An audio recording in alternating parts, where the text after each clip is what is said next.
Y'all, when I was cooking dinner for my parents just now, which is what I do when I'm home. We got poodles in South Carolina, not in Los Angeles. No. My father said, we'll let Jake say the blessing to then he can show how grateful he is to have us as parents. No, he did not. And I went, I'm going to pass.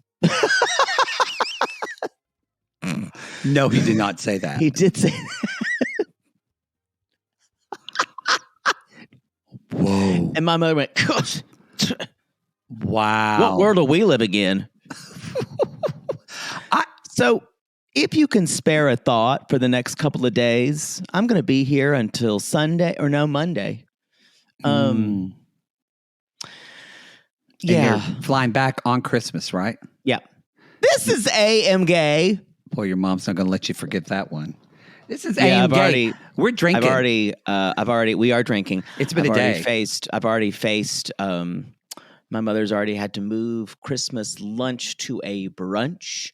And she says brunch with such venom. Can you just go over to your brother's house one night and get high? I'm doing that, I think on Saturday. Just fucking do it. Yeah. Just relax. Yeah, there's some hot boys in his area too. Because when I go home, I get hypersexual. What? I'm like, this isn't a question someone submitted, but I'm going to ask. What is the difference of regular poodle and hypersexual poodle? I'm like, you know how women who are bipolar get super hypersexual? Yeah. Like that's me right now. You're always hypersexual. Like when is there a lull? That's what I'm confused about. I don't know what you're talking about. Oh, y'all, she's right. This is the AM Gay. Poodles in South Carolina. AM Gay. I'm in Oklahoma. We're recording this on December 21st. You're hearing it on, I don't know when we're dropping this. You know what? I think we're dropping it the following week. I think we're dropping it the 31st. The week we are. This is a two-parter, but this is the last of our shows. After this, we're done for the holiday. This is the last. Yeah. So it feels appropriate.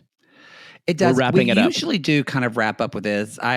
It feels better this way. I'm excited. You're going to go. I'm jealous that you're going to LA. I'm excited to go to the Christmas markets in Vienna. I'm excited. Dude, should I go see Beethoven's house? Was it worth it? Do you like Beethoven? I do. I want to see Mozart's because I like Mozart, but I heard it's kind of a dud. But I like it. The Mozart house is not one he lived in for a long time. He was and I just kind of want to be there to be in the energy of Mozart. That's all of Vienna. That's Vienna, yeah. Or just go to a sex club. That's the energy of Mozart. Was Mozart gay too? No, he just liked to funk. All right, hypersexual poodle is drinking and get going. We gotta get to these questions. Y'all, the grinders hit me up at every damn time. Oh, okay, y'all. This is the AM Gay. This is on the public feed, but these questions are brought to you by RG Plus subscribers. We tried our best. Anyway, we had such a great year, so we want to thank y'all. So this is a time where y'all get to ask us anything. And believe me, then we choose exactly what we want to answer. And then we choose. It's not really an AMA. It's not like a Reddit AMA where people are putting things like you submit our questions and then we carefully select which questions that don't offend our like fragile sensibilities enough to answer. It wasn't like last year when someone asked how much we make a month. Oh, yes. Someone asked that.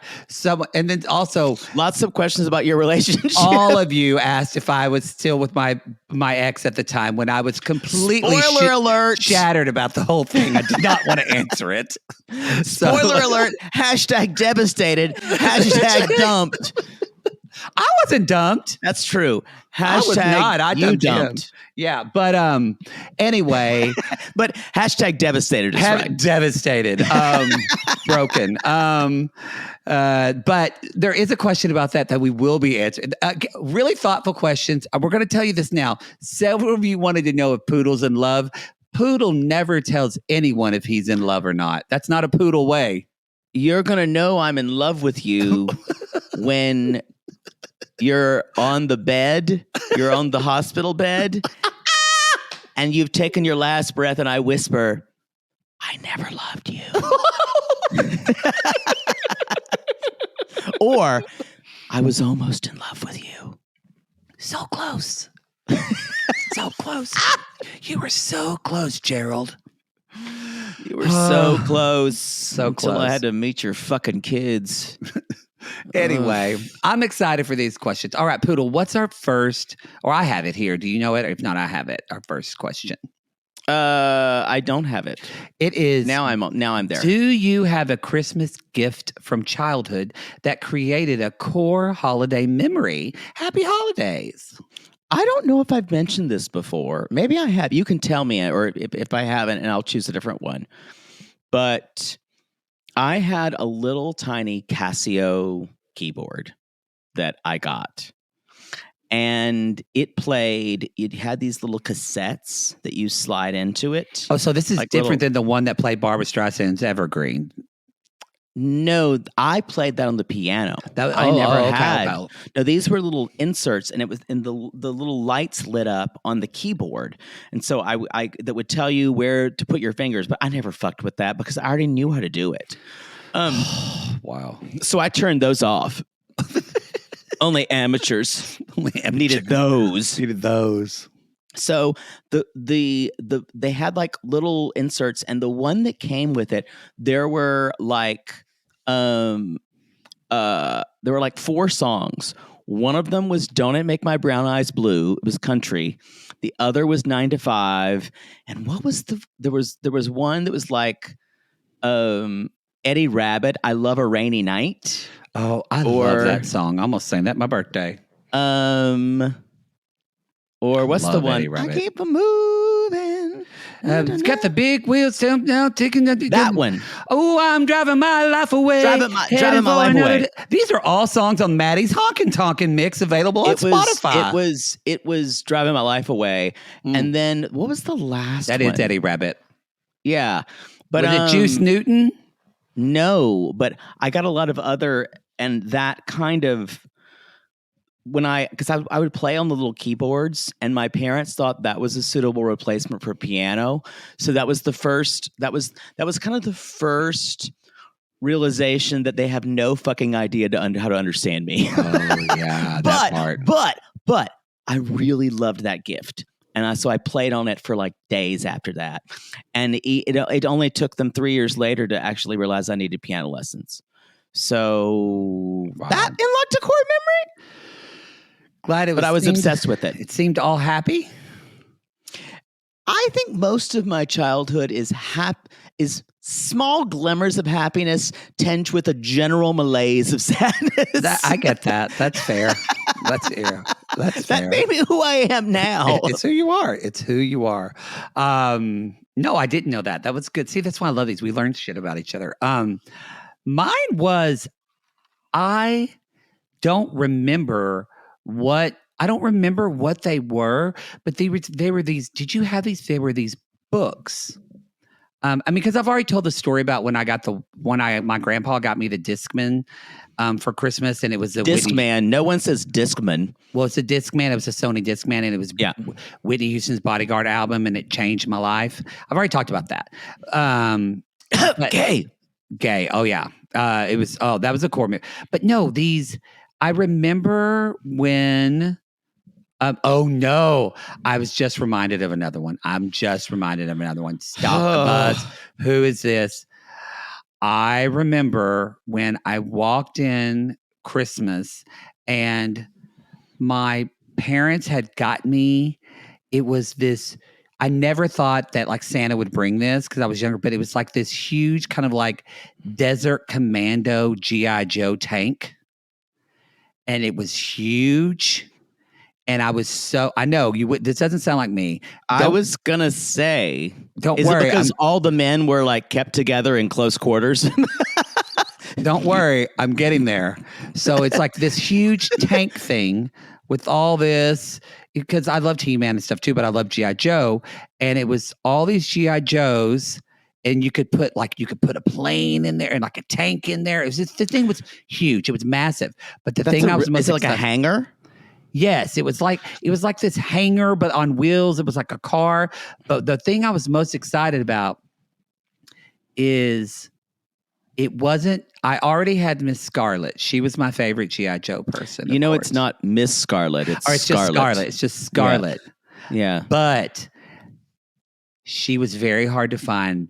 But driving the car was Lady J. Ooh, and one of our first lesbian icons. I was so happy that it was Lady J driving this big G.I. Joe tank, and Lady J and Miss Scarlet just rode together in the front of that car. Thelma Louise style. They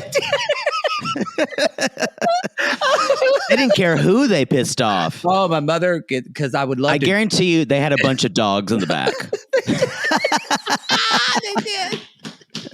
And I loved driving it because I would drive it in the dining room and the kitchen where the carpet was really short, so it would drive really well in the kitchen carpet. And on the radio was the closer I am to find. Yeah, Exactly. So that was a good story because you thought this doesn't sound gay, but with any of Jake and I's story, just wait. No, that sounds real gay. Just wait. We'll get there. We'll get to the gay. Anyway, I'm glad you had that.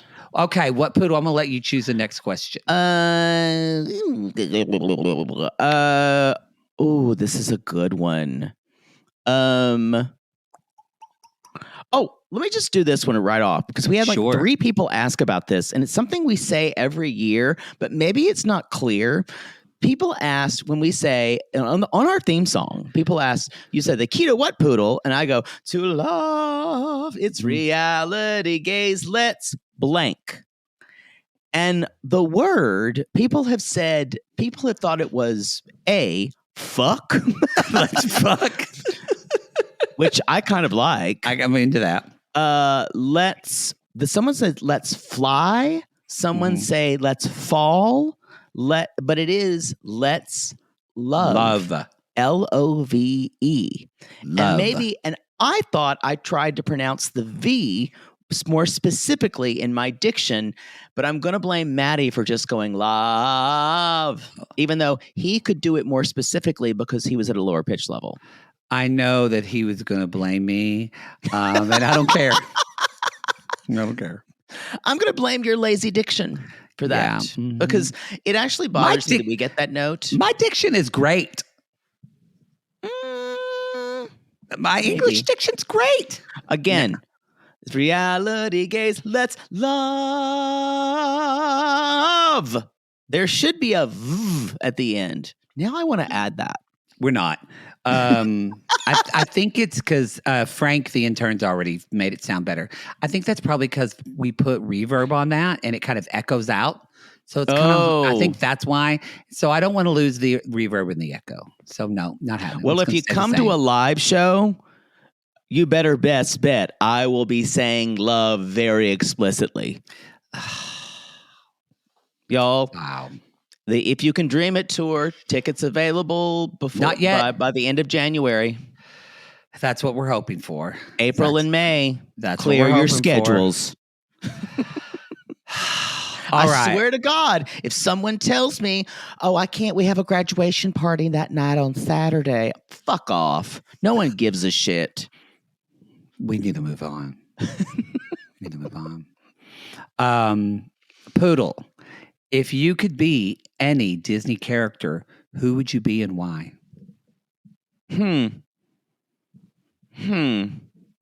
Like Disney mainstream, like in the movies, like the Disney movies, or like Disney characters? Like they just say Disney like character. And actually, I'm gonna take this 2 ways because I already feel torn. Because there's some of the Disney characters I want to be because they're hot guys and they would get a lot of dick. But you're not them. You're not them. But I'd want to be that Disney character. Oh, is that what they're asking? They're asking which Disney character are we? So I'm going to give you two. Who's the hot person you want to be to get fucked, and who is the Disney princess who speaks to, or villain who speaks to your heart? I think if I in an ideal world, who would I be that would I would be knee deep in pussy? Because let's face it, it's a very heterosexual world of Disney. It is. It'd have to be Aladdin with that open shirt. Oh my God.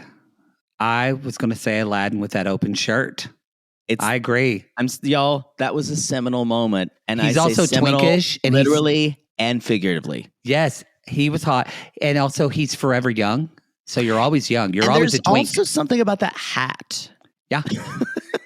And he's so agile and he can climb buildings and just yeah. He could just bounce around. Totally. If it is someone who speaks to your heart, who would you want to be? Live that life. You have your voice, you have your looks, you have your brain, and don't underestimate the importance of body language. It would be Ursula, y'all. Any day of the week. Campiest villain ever. The villains are just more fun. They are more fun. And yeah, you've actually been Ursula before. I have been Ursula. Who would you be? I actually think probably this is I'm torn by this. Don't be basic. Because, don't be basic. No, I really think that probably of all, boy, this is a lot because I watched a lot of Disney as a kid. Oh my God, come on. I think, honestly, I think the person that I would be, no, I get nagged by them. I'm going to pick, you're going to make fun of me. You're not going to like it. No, I won't.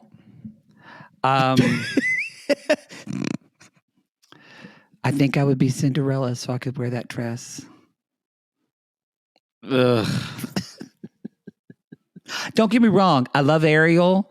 Ariel talks a lot. Ariel speaks a lot to my heart. Cinderella has no agency. But I would be a different Cinderella.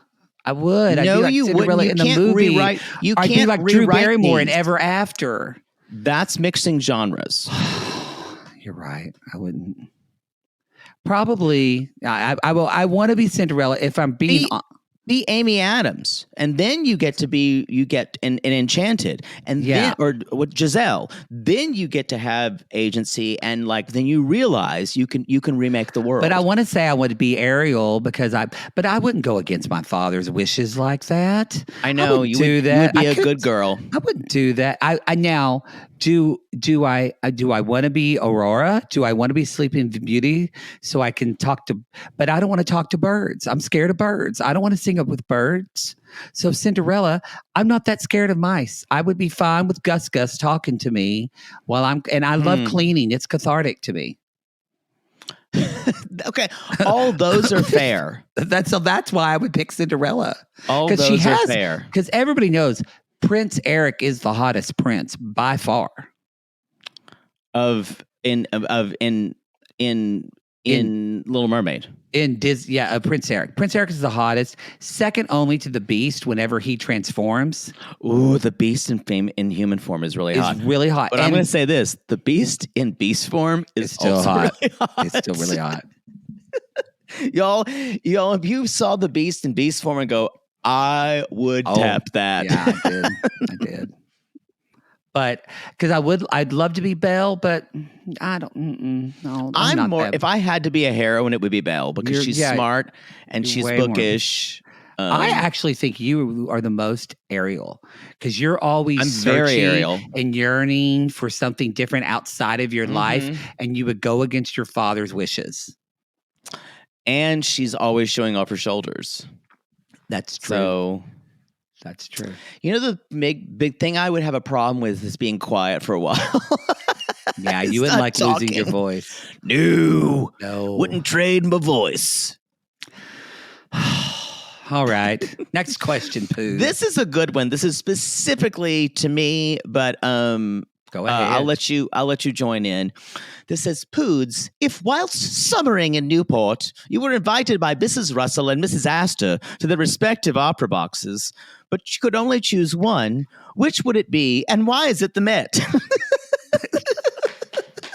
Y'all, the opera wars this season were incredible on the Gilded Age. It was incredible. And I'm gonna comment now because people have been asking for a corner, so this will be kind of like the Gilded Age corner. This season finale was absolutely staggering. It was gorgeous too.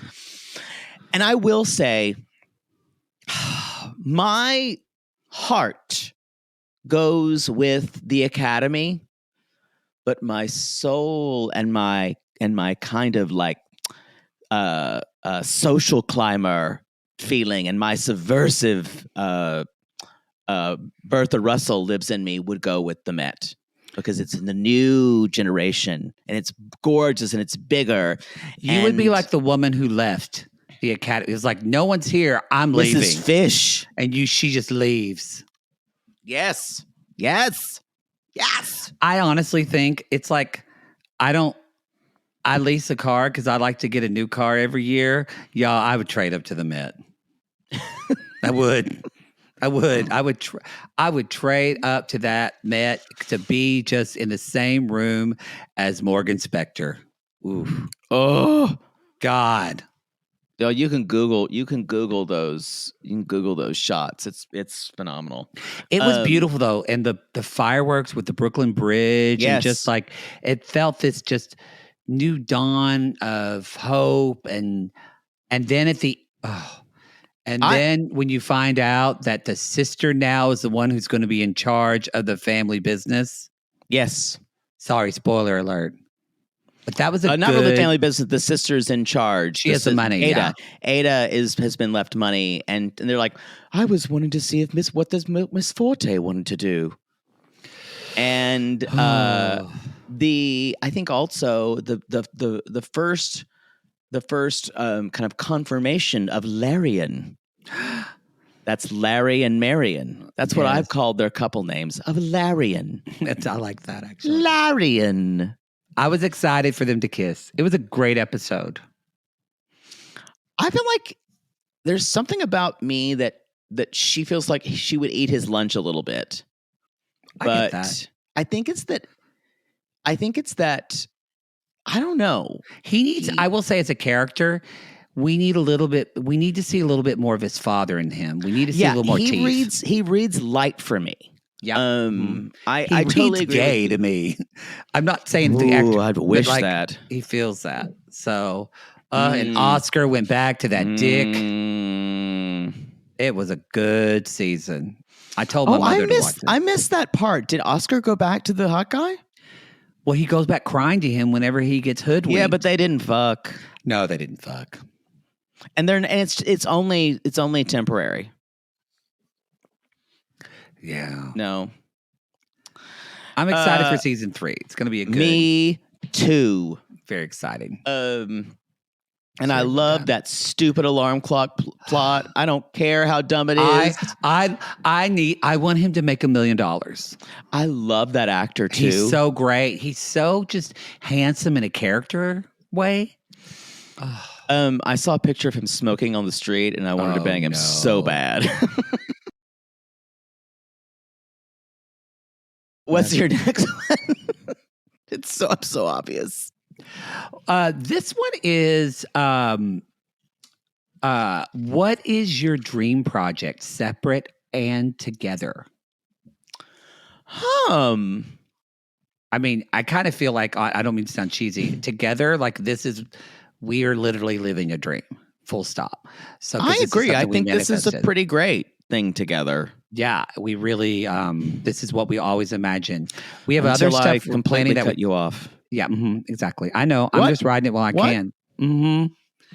We have some other things that we do dream about. Sadly, or not sadly, wonderfully, those kind of things are in the works, but by a contract and things like that, we're Can't not allowed actually to. say them. We can't actually talk about stuff. So, I yes. can say in We can talk about non-specifics. separate or I can say non-specific things that I'd like to do separately is, I mean, I'm a writer. I write music and I write lyrics and I write prose, and I'd love to expand that to podcasts, and some things are in the market for that.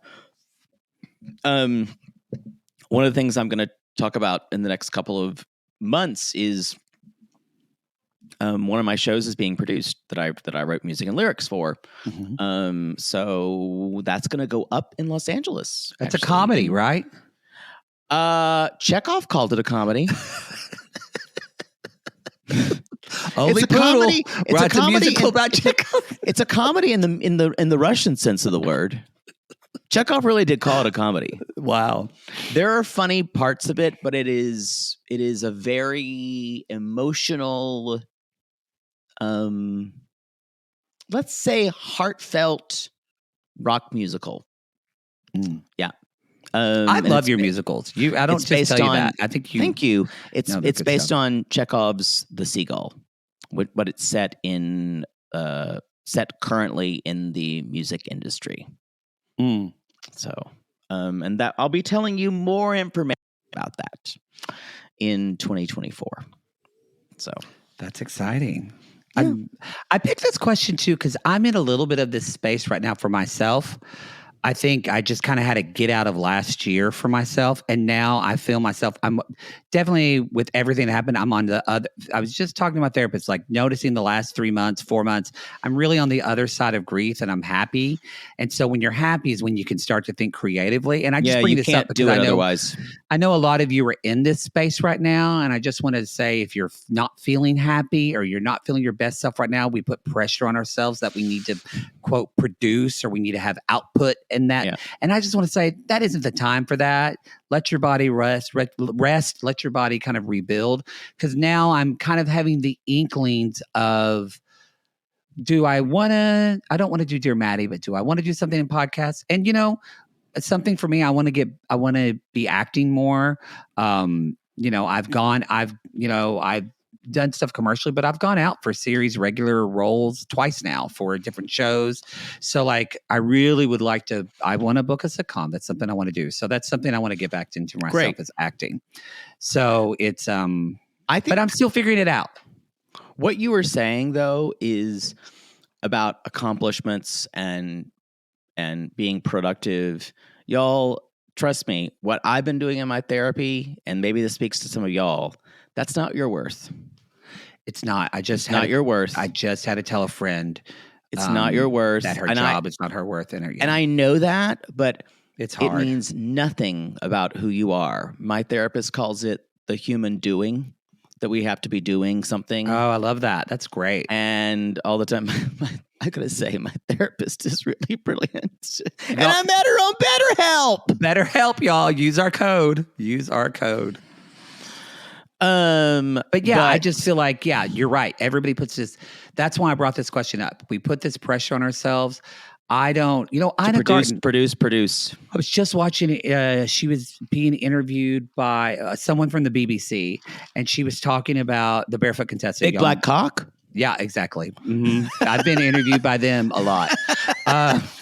And probing interviews, deep probing interviews. A probing interview every time.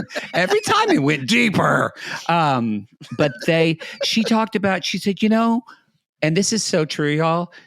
Ina said, I just think, she's like, it's impossible to predict your future. We never know where we're going to end up. So instead, she's like, just get in the kiddie pool and splash around now and have fun. And then when you see something else in the pool, go over there and splash around and have fun over there. And suddenly, before you know it, you're going down this stream that you didn't even know existed. And I think that was a great metaphor. I love that. And I love that. I love Owen Yang was asked when he I want him on our show. I know. Y'all manifest that. We're trying to make it work. But was asked, do you plan for a lot of things? And he's like, I used to, and I used to really try to figure out how I could make things work. He's like, now I try to leave space for two things, which is surprise and delight. Oh, I love that. Yes, surprise. Yeah. That is great. Follow the fun. I love that. Surprise, like, so something will be surprise, and then delight, and actual authentic delight. So I love less that. planning, more surprise and delight. More surprise and delight. So that's what. Yeah, that's what we're up to. Is it my turn? It is. Okay. Okay. This is an interesting question. Yes. I want to just, because we've talked about this before, but someone says, which Enneagram number is Maddie? And I haven't taken it. He hasn't, and I've yelled at him about it. I'll do it. He says, my guess is, I don't know, 7. I don't think he's a 7. But because I think he's either a 9, which is a peacemaker, or 2, which is the giver. I think you're closer to a 9, but I think you have attributes of both. I mean, they're both peacemaker and givers are basically codependent people, and that's me. Yep. That's me. At their worst, that's the thing. At your best, it's a different thing. That's the thing with an Enneagram. It'll tell you what you are at your best when you're when you're like kind of neutral, and then when you are your worst. And it just helps you knowing how to relate to other people. You've poo-pooed it for a long time. Well, it's something personally. Maybe it's a little bit of like a poodle in me, where I don't want someone to put me in a box. And even the type of therapist I was, like narrative therapy, is more kind of looking at the client is the expert of their life. We're not diagnosing them. We're not telling them this is your mommy issue. We kind of let them. But it's the same thing as horoscopes.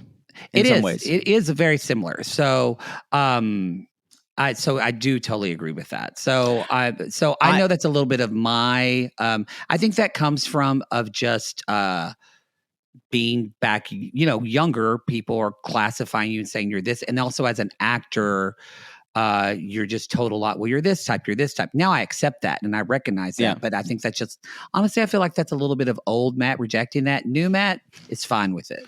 Oh, now there's an old Matt and a new Matt. Well, Jesus Christ. I can't. New Matt's going to be getting dick in 24 because 2024 is the year of the whore, and I'm going to tell you all about it on the air. Not ready for that. Just so I'll read you about what I think you are. A 9.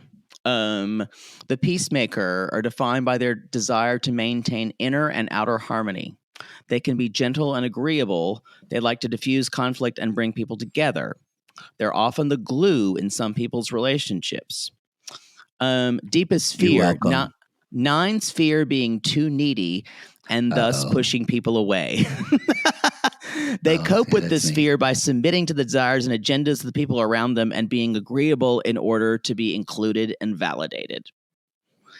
Wow. I'm reading you for filth. And I'm going to say this: at their the core values are to the quickest way to a peacemaker's heart is to acknowledge their contributions and reassure them of their importance.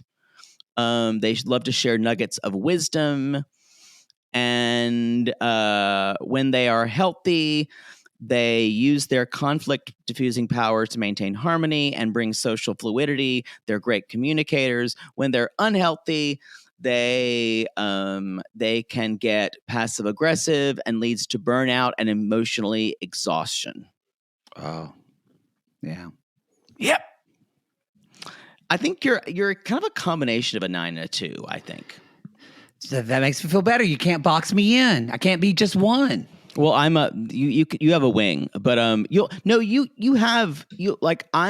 kind of like, I'm somewhat of a 4 and somewhat of a 1, which is a perfectionist, but I'm mostly a 4. Yeah, I agree. Because like y'all 4s will answer anything just to be a 4. Because the 4 is individualists, and we need to be different. We need to stand out. It's also all about emotionally. We were emotionally starved in our childhood. Oh, Yeah. See, that makes me want to hug you. But that's a caregiver. Yes. But you don't want to be hugged because that's I don't like to be touched. Because that's needy, and that pushes you away. And that pushes me away. I don't think I need to take the test. You're taking the test, you bitch.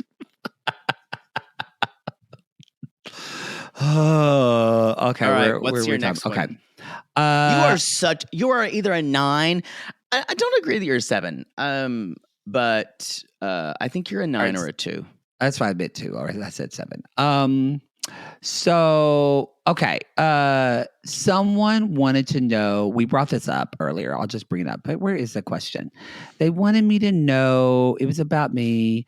What did I learn from my last relationship? Is that what the question was? Right? I think so. Yeah, I just had it and I can't find it now.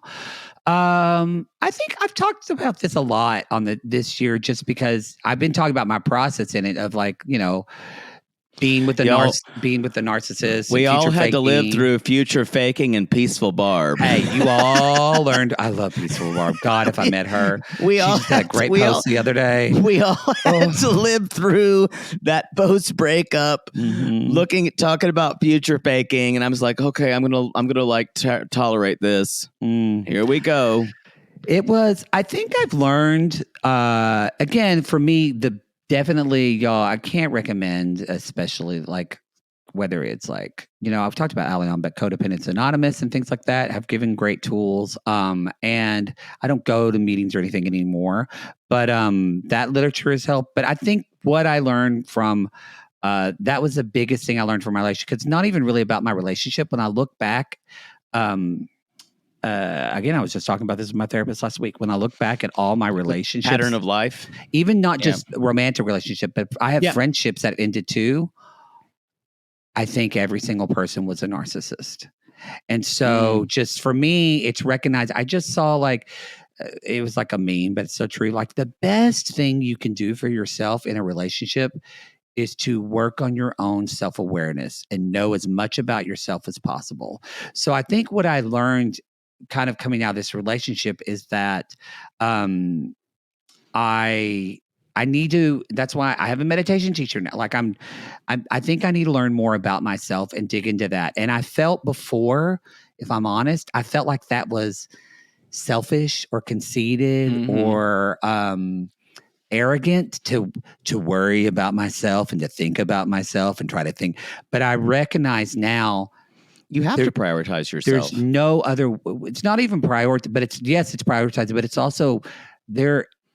You will not get through this life in a healthy or content or happy, whatever word way, if you don't actually ask questions about yourself in a deep way, figure out what you really want, figure out what you don't want, learn about yourself, and really honestly, like develop that self-love. And so that's kind of the biggest thing that I've learned coming out of that relationship. What do you think drew you, or maybe what do you think drew other people to you who were narcissists, or what do you think drew you to them? I think energetically they like, if we're using those enneagrams, if they could feel that I was that 2 or that 9, they energetically to feel that I'm going to be that person to caretake for them. And at the same time, it actually, like, as my therapist told me too, he said, your empathy is your superpower and it's also your greatest weakness. I've said that. It really, because I know Jake talks about like he can't watch some things, but like for me personally to see, it is actually painful when I see someone in front of me that's upset to me. It makes me so bothered, and I need to regulate that and fix that.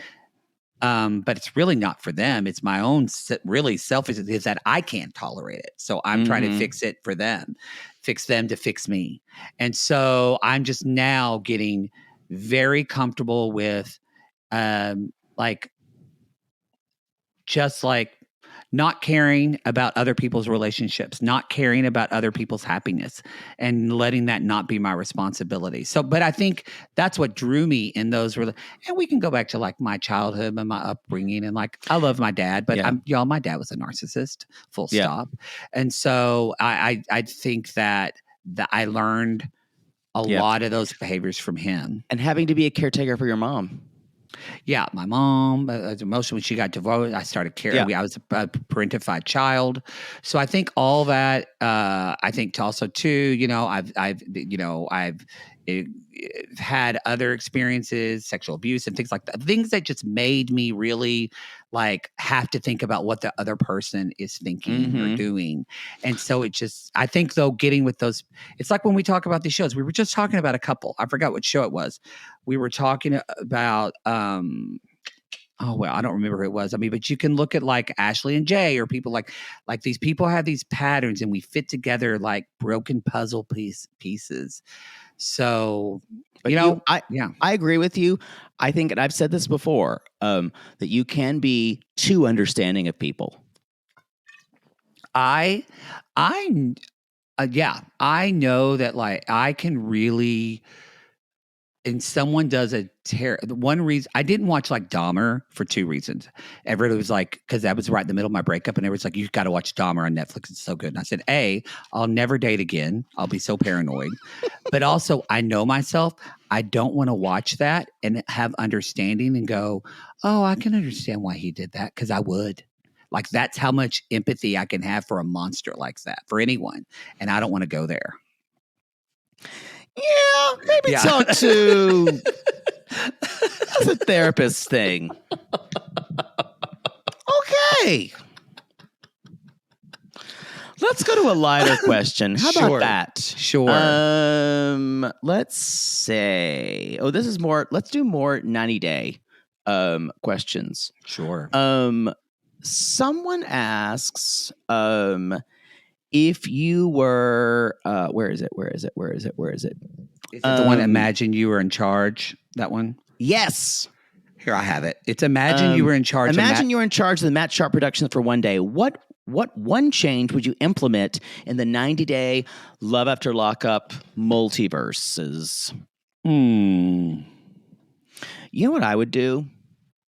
And this is just, I think this is, I would tell my producers, whatever you need to do to document the truth of this, do that.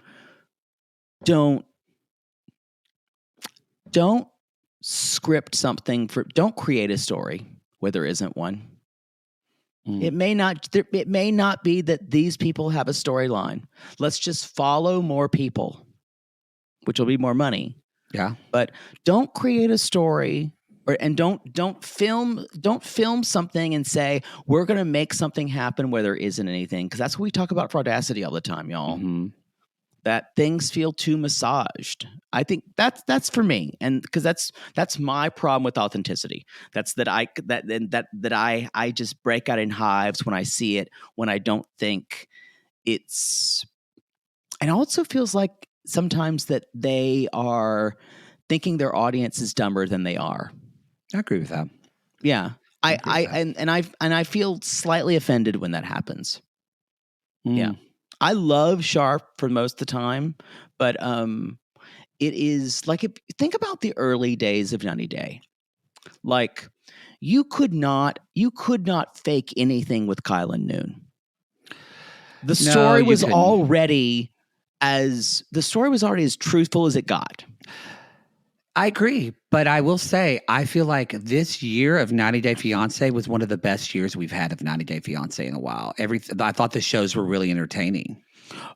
Are you talking about the series of 90 Day Fiancé? I'm sorry, I'm talking about like the multiverse of 90 Day Fiancé. Oh.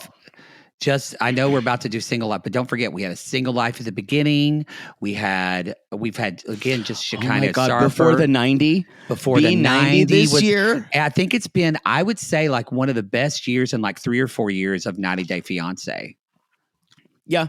So my note would be,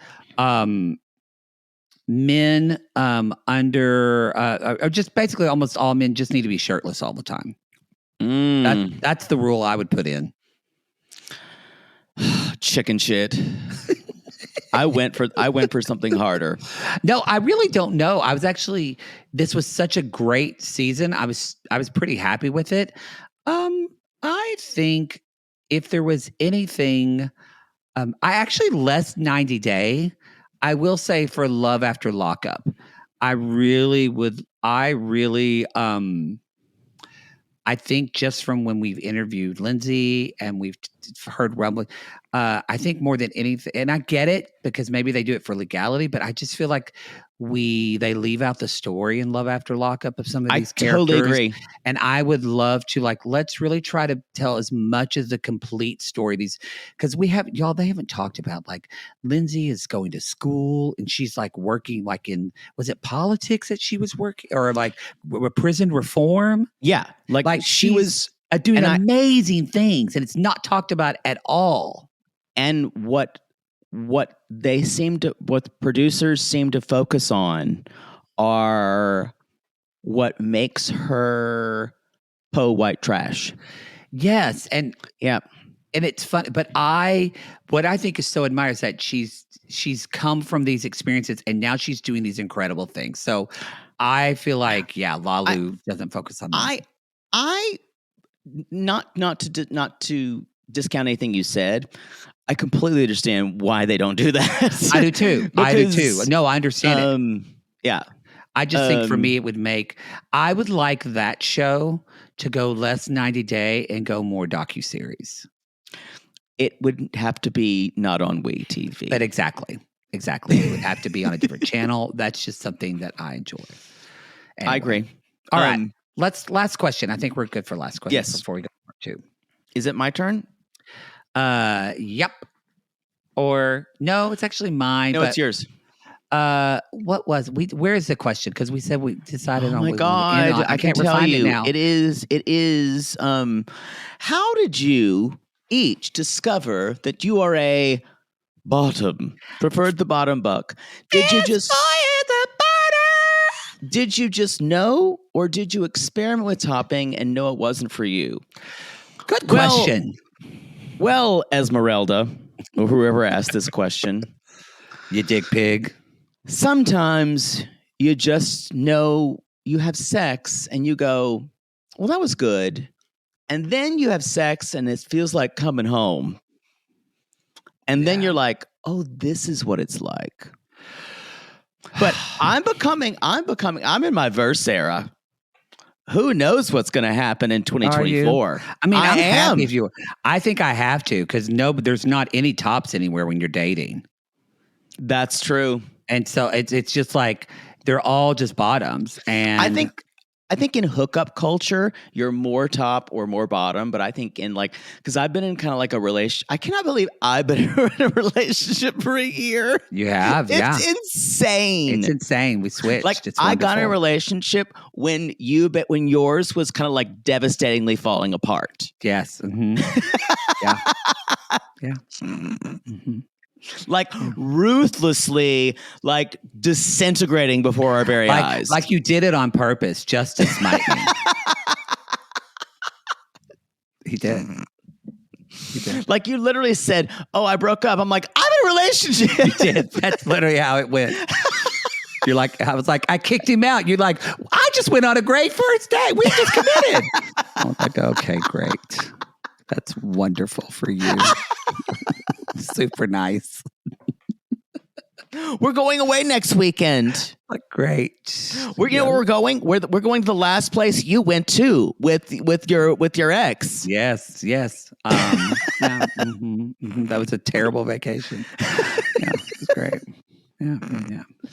So, you know what I think? One day I'll have a book, y'all. You can hear all the details then. I'm excited for that.